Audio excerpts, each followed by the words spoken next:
Ya, kembali lagi di konten bereaksi. Kali ini kita akan mereview sebuah series. Iya, betul. Untuk pertama kalinya. Untuk pertama kalinya. Mencoba buat review series.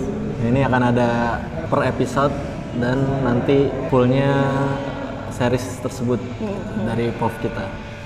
Nah, kita akan mereview series yang cukup ramai ya diperbincangkan saat ini. Diproduksi oleh Netflix ya. Netflix, dari Netflix. Termasuk dalam seriesnya Netflix Indonesia. Indonesia, dari sutradara ternama yang suka bikin horor. Ya, Sudah tidak asing lagi ya. Jadi adalah Joko Anwar's Nightmare and Daydreams. Ya, betul sekali. Oke, di episode pertama kali ini ya, judulnya adalah Old House. Old House. Menceritakan apa nih si Old House? Old House ini kayak menceritakan tentang sebuah panti jompo ya. Ya, Yang terus seorang anak laki-laki gitu ya, terus dia udah punya keluarga, udah punya anak juga, seorang supir taksi ya.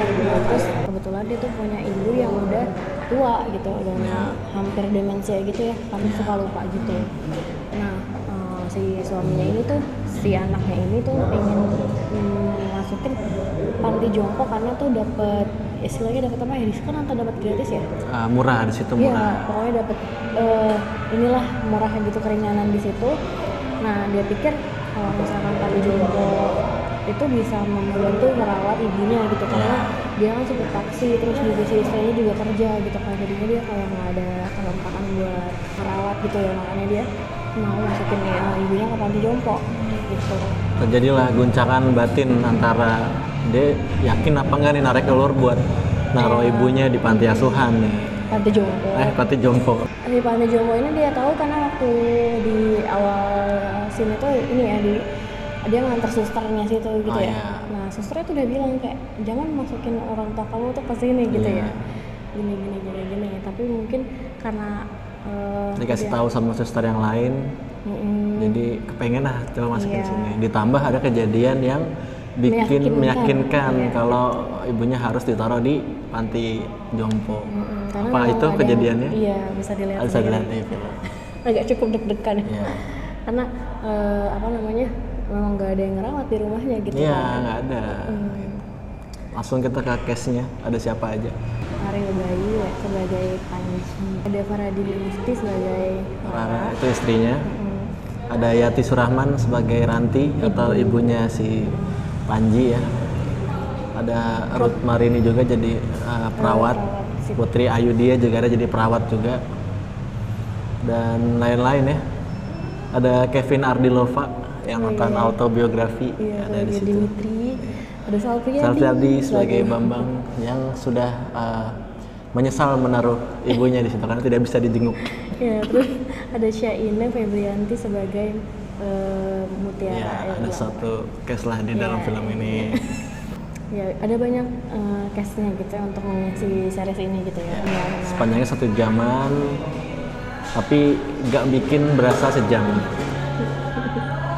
Jadi dalam perjalanan si siapa tuh namanya Panji buat naruh ibunya ke panti asuhan. Ya. Jadi sebelumnya dia ketemu sama si Bambang ini kan. Ya, si Salpriadi bilang, jangan pernah masukkan ibu kamu ke sini. Saya jenguk tidak bisa terus. Iya benar. Dia tuh anehnya dia tuh kalau mau jenguk tuh nggak pernah sampai ketemu ibunya gitu ya. Oh iya. Dilarang terus gitu loh, kan kayak ada something yang aneh lah gitu kan. Sampai akhirnya jadilah tuh dimasukin ibunya ke situ.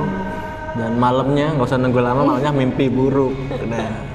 Rasa bersalah gitu istilahnya. Rasa bersalah. Mimpi buruk dan akhirnya dia memutuskan buat jemput lagi tuh ibunya. Tapi keanehan itulah yang dimulai, baru dimulai keanehan. Tapi awalnya pikirnya bakal kayak jadi horror thriller gitu loh. Horror thriller. Ya, karena kan emang setting rumahnya udah aneh gitu ya. Yeah. Terus yang satu juga ditambah dengan keanehan susternya loh katanya. Yeah.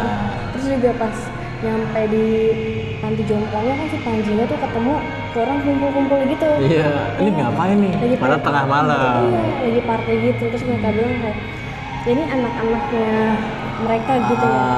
Yang sedang berkumpul. Iya, dia tuh bisa digarisbawahin kalau si Panji Jompo ini tuh isinya orang-orang kaya aslinya. Iya. Gitu. Cuman kenapa kok bisa Nerima yang kurang orang-orang gitu ya. kismin? Dan mau ngasih keringanan. Keringanan. Sampai kita ditemukan sosok berjubah seperti Squid Game. Ada di trailer juga ya. Awalnya agak aneh kayak ngapain sih mereka pakai gitu ya? Karena semacam sekte gitu. Sekte, emang sekte. Iya, emang sekte. sekte. Semacam ya. Terus kayak ngapain sih pakai baju kayak gitu gitu ya? Ternyata ada fungsinya ya. Ada fungsinya. Buat ini lari jalan. Suatu hal yang kalau misalkan memakai pakaian itu tuh nanti bakalan terlindungi gitu loh. Bukan terlindungi. Menyamarkan. Iya, menyamarkan gitu. Karena mungkin dibuatlah si baju ini dalam masuk alur cerita gitu. Ya, ada kejadian yang bikin kita nonton shock. Efeknya seperti apa bisa ditonton. Terlalu banyak spoiler dong di sini nanti. Spoiler.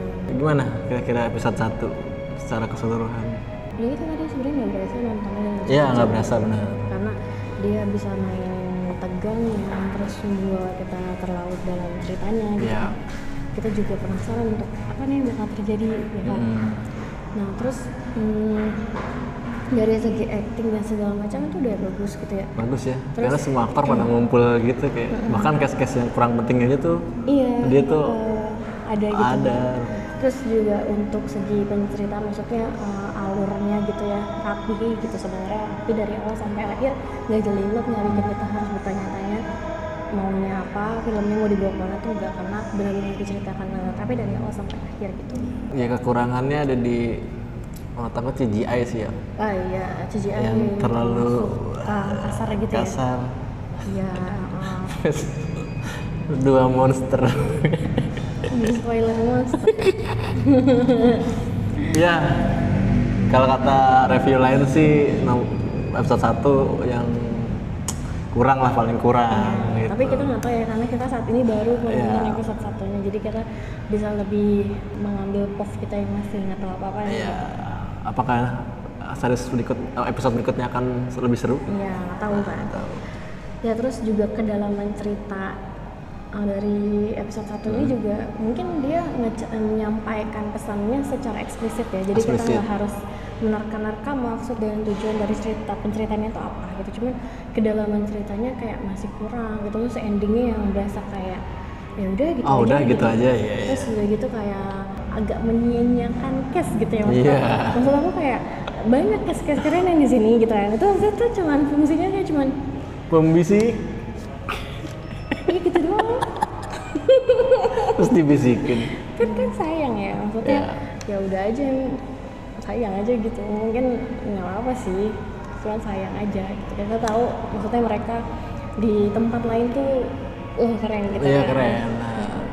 Gitu. Tapi untuk apa namanya? Untuk aktingnya Rio Bayu ya bagus, dia sangat mendalami karakternya gitu ya. Dari segi ide juga ide fresh gitu lah, karena nggak ada yang kepikiran Panji Jompo ternyata punya latar belakang sedalam itu gitu.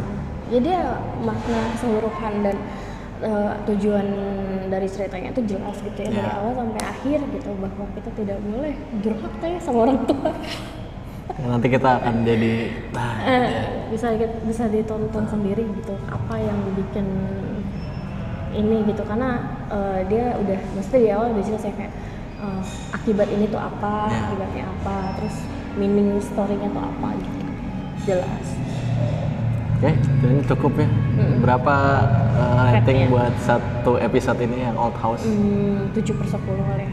Aku 7 ya, 7/10 juga ya. Ya semoga episode selanjutnya lebih bagus ya daripada ini. Gitu aja. Tapi kita cukup shock lah ya. Cukup shock. Wah, ternyata kesini. Gitu kayak, Pemikiran Joko Anwar bisa segila ini. Gokil. Mantap, bisa ditonton ya. Itu saja. Kita masih ada sekian episode lagi sampai full reaksinya. Nanti tinggal ditonton aja, dan kalau ada saran dan masukan bisa komen di bawah ya. Sampai ketemu di konten bereaksi selanjutnya. Bye bye.